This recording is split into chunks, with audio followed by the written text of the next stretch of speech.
Don't look now. AI is watching you and changing prices right in front of your eyes. Let's talk about that.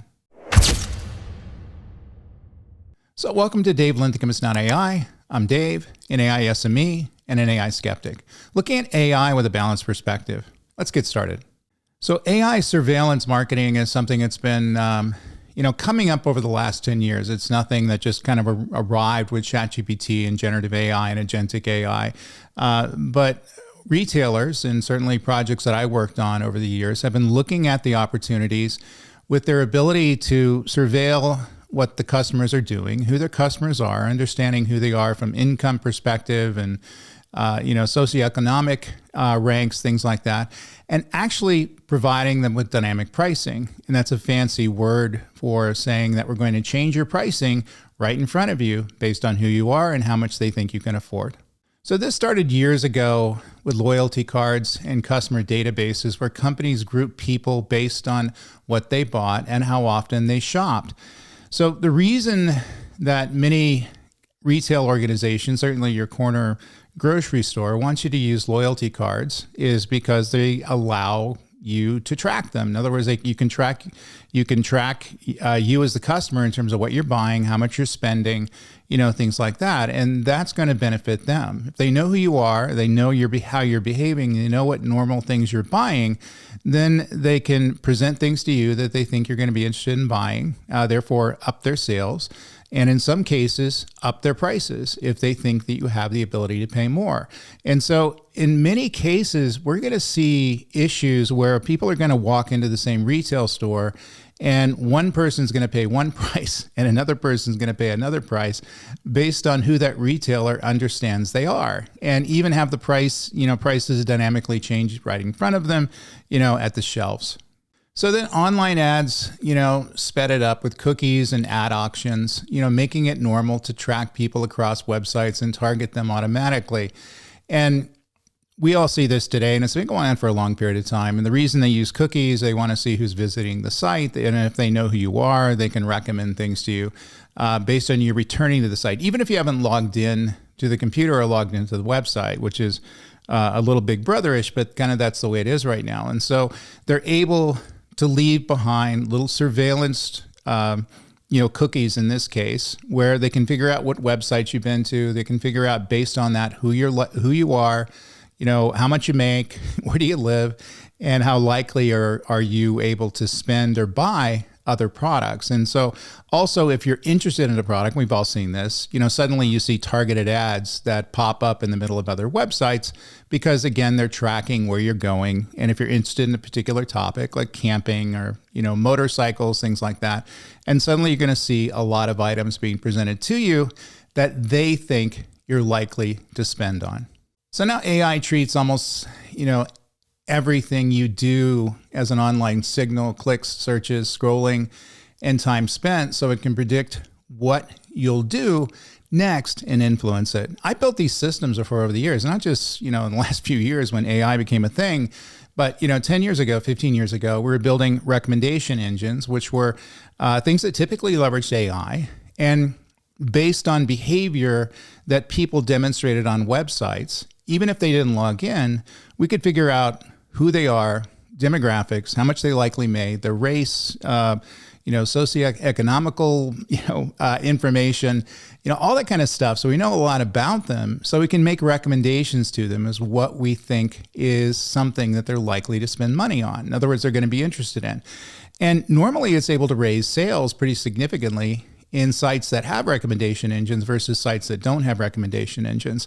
The data that I've seen is about 10 to 20%. And so in other words, by putting these recommendations engines on these sites, the ability to surveil your customers, people who are using your website, and present them with things that are going to allow you to upsell them, you can make a tremendous amount of money. And that's why almost all online retailers do it now.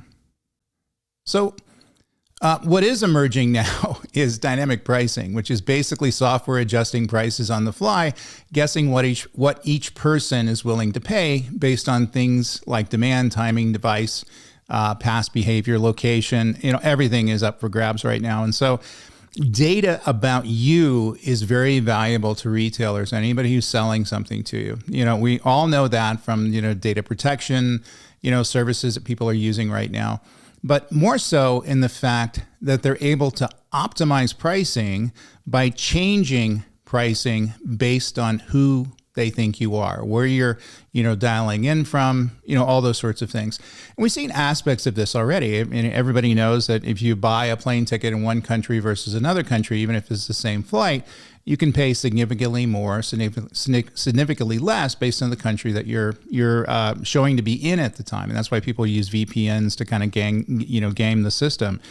And however, we haven't seen it at this level of sophistication where, people are moving prices, by a few pennies based on who someone is, how much they're spending on the website, and ultimately if they're able to pay and the likelihood that they're able to pay. So in other words, they may show you a price that's a bit cheaper or a bit more expensive based on an algorithm telling them what's likely to make you buy. And so if you get a reduction in price, based on an item and they see it down 40%, we see this on Amazon and AliExpress, things like that. That's going to move the needle for you. That's going to push you to purchase a product. And it's effective. In other words, people are very price sensitive. And in many cases, some people are going to care if something's more expensive, and some people aren't going to care if something's more expensive. I care a lot. I always like a bargain. I like to get good value when I'm buying stuff. I don't want to see it some other place, at a significantly, discounted price. And this really taps into that kind of behavior. And also a lot of people don't care what things cost. They don't look at the price. They just look at the item. They know they want it, and they're going to go ahead and get it. And in that case, then the retailers can take advantage of that and dynamically up the price. So they're going to get a larger profit margin because someone is able to make compulsive buying decisions. So the risk is that these systems can accidentally treat groups unfairly because what makes money can line up with income level, neighborhood, and other sensitive patterns. And this is where the ethical stuff comes in. So in other words, if you're looking at demographics, then you're going to be looking at race. You're going to be looking at income level. You're going to be looking at the neighborhood that they live in. All these sorts of things which are going to affect them in different ways. And they're going to adjust the pricing based on what they think you're going to be able to pay or the likelihood that you're going to pay the price. And that gets into a little of an ethical iffy area because if you are profiling people via race or profiling people, via sexual orientation, things like that, typically that's not considered something that people who do are going to be good. In other words, you're not going to be a good person if you're doing things like that and you have some ethical issues. But today, retailers are doing that. They're looking at all demographics of a particular person. They're looking at race, income level, neighborhood, even whether or not if someone's logged in, whether they had a criminal record or not, and when's the last time they got a speeding ticket, and all these sorts of pieces of data which go into these large language models, which allow them to look at the probability that you're going to buy something based on price sensitivity, and then their ability to move the price up or move the price down to get you over to make that buying decision. And that becomes a bit of an issue because if people are doing that, I wouldn't build a system that did that, by the way. I have, AI ethics where you're allowed to do something that's going to bring more value back to the business, but you're not allowed to breach the, privacy of somebody in one way to weaponize, retail against them. So companies often rely on a whole chain of outside partners, data providers, ad providers, and personalization tools, which can boost results, but also increase privacy and security risks. And so this is the data stuff that we all know about. There's data brokers out there, people who sell your information, and lots of people who you think wouldn't be gathering data about you. Such as automobile manufacturers that are selling you a car, such as device manufacturers that are selling you a smartphone, things like that, have the ability to gather a lot of information about you. And that information is able to be weaponized, typically using AI, to get you to pay more of something, basically to get more profit out of you. And so in doing that, they're going to end up breaching some privacy issues, in my opinion. So they're gathering information that you probably don't know they're gathering, and they're leveraging it against you to make more money for themselves. And of course, People are saying, well, that's been going on for years, Dave. You're naive if you don't believe it. I understand that, but I think there should be some limits on what information we're allowed to gather and use and what information we shouldn't be gathering. And I think the privacy issues are going to be a huge violation of this, which AI is really kind of taking to the next level, because if we just get bits of innocuous data about us, our personal information, we can make, using AI systems, fill in the rest of the blanks and get a pretty accurate look at who we are, what we do, whether or not we've been involved in criminal activity before, whether we went to college or not, all these sorts of things that really is nobody else's business. But the information is of value to the retailers who are able to use it in ways that allows them to make more money. So most businesses don't yet have strong guardrails for this, like clear rules, audits, customer permission controls, and data limits across all the tools involved. And this is where the concern comes in. So I'm seeing discussion about AI ethics and your ability to use data in ethical ways, and certainly personal identifiable information, PII, which obviously in some countries it's illegal for you to disclose to people. But in this area, since we're gathering the information through innocuous ways, in other words, we're not actually having you fill out a form or, going into a system and filling out an application that has everything about you, like if you're doing a credit card application, things like that. But the ability to gather bits and pieces of information about you and then fill in the missing pieces, that still comes to the same questions. In other words, you're still getting to private information that people typically don't want disclosed. And if they're unable to opt out of it, they don't know what's occurring. That's, I think, going to be something as an ethical guide or guardrail that retailers and other businesses need to consider these days. In other words, I know we can do it. And the question should be, should we do it? And not enough people are asking the should we do it question. So when customers find out that prices and offers are personalized in ways they can't see or understand, they lose trust, which can lead to a churn, complaints, and regulators paying attention and coming in there and putting laws and restrictions around it. And normally, if you're trying to do that in an international level, it's going to be very tough. All the jurisdictions, countries of origin where the companies exist, things like that, have to create laws and regulations to limit the ability to do it. And obviously some countries are going to do a good job and some countries are not going to do a good job. But the big thing is going to be pushback from the customers. In other words, if they see this happening and they know it's happening, it's going to be a big concern to them. So in other words, they're sitting next to their friend at work and they're looking at the same pair of sneakers, the same model and the same size, and the friend is getting a price of $33 and you're getting a price of $55. And you're just different people looking at the same sneakers and the dynamic pricing is taking place. That's going to be concerning to you to the point where you're probably going to not use that vendor again. At least I wouldn't.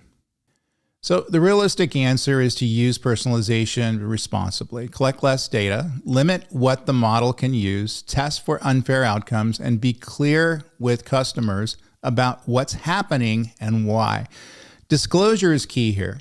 I don't mind if someone's gathering information about me to up their sales and up their profits, as long as I know about it, and then I can make decisions as to whether or not I want to participate with that retailer or not. Whether online or this stuff happens in brick and mortar stores as well. They have cameras that look at people, look at the way they behave. And I participated in beta tests for a lot of this stuff 10, 15 years ago. So you can't escape it, even if you're not using online marketing. However, if that is occurring, I'm okay with them doing it. They're not necessarily breaking a law. I just want to have the ability to make a decision myself as to whether or not I want to use that retailer or whomever, because everybody's using it, not just retail organizations, but other any kind of a service organization out there, people who are delivering medical services, things like that. It's systemic, and therefore make a decision for myself as to whether or not I view this as something I want to participate in or not. And I don't know why that becomes an issue. And retailers, when they're requested to do that, they push back really hard on it. They don't want to make those disclosures because they kind of view it as, giving away their secrets. And I don't think that's it at all. I think people are going to end up pushing back on a lot of this stuff. I think people have kind of, had it up to here with all the AI that's surveilling them all over the place. You can't get away from it. And in many cases, they're going to vote with their feet. They're not going to go to retailers who are implementing this technology.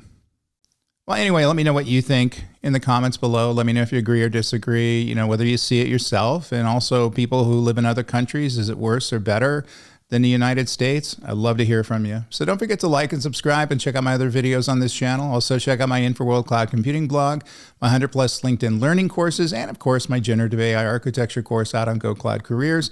And finally, my latest books, Unlocking the Power of Cloud and An Insider's Guide to Cloud Computing. So until next week, stay very, very safe. The magical YouTube algorithm thinks this is another one of my videos that you should watch next. Take care, guys.